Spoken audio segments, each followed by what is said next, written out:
महाराज, बुद्ध आ गए।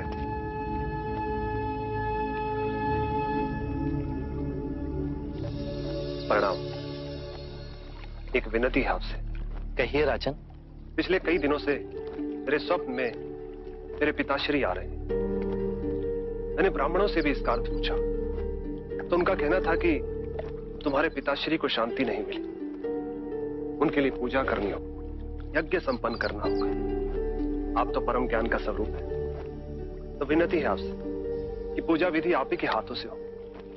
जो मेरे पिताश्री तक पहुंचे उन्हें मुक्ति मिले, जीवन मरण के इस चक्र से वो मोक्ष पाले। अवश्य राजन।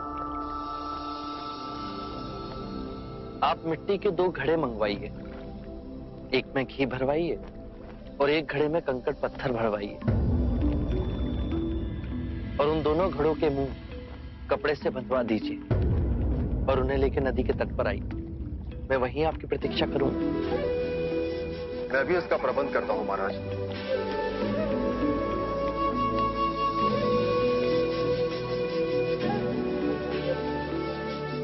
महाराज, अब आप इन दोनों घड़ों को पानी में डाल दीजिए।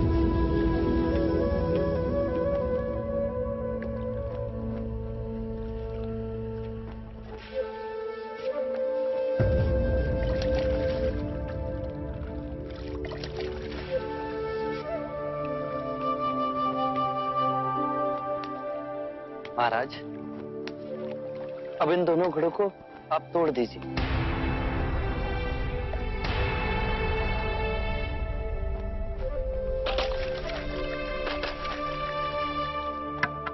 महाराज, अब आप ध्यान से देखिए कि ऊपर उठ पानी पर तैरने लगा।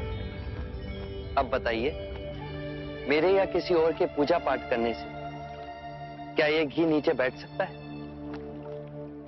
असंभव। ये तो घी का स्वभाव ही नहीं। सत्य कहा आपने। उसी प्रकार किसी भी पूजा पाठ, विधि विधान, कर्म कांड के द्वारा पानी के अंदर डूबे हुए कंकड़ पत्थर क्या ऊपर आ तैर सकते हैं? नहीं बुद्ध, ये तो प्रकृति के नियम के विरुद्ध है। तो हम प्रकृति से भिन्न कैसे हुए? हम भी तो प्रकृति का ही रूप है। सत्य कहा बुद्ध। एक सत्य ये भी है राजन, यदि हमारे पूर्वजों ने अपने जीवन काल में कंकड़ पत्थर बोए, दुष्कर्म किए, तो वो स्वाभाविक ही कंकड़ पत्थर की तरह नीचे बैठ जाएंगे। और यदि उन्होंने अपने जीवन काल में सत्कर्म किए तो स्वाभाविक ही घी की तरह ऊपर आ तैरने लगेंगे। जो बोएंगे वही काटेंगे। परंतु इस शरीर रूपी जीवन काल में ही नहीं, अपितु इस शरीर रूपी जीवन काल के पश्चात वाली यात्रा में भी हम जैसे कर्म करेंगे वैसा ही फल मिलेगा। अब बताइए, इस प्रकृति के नियम को कोई पूजा पाठ, कर्म कांड, विधि विधान, यज्ञ हवन मिटा सकता है?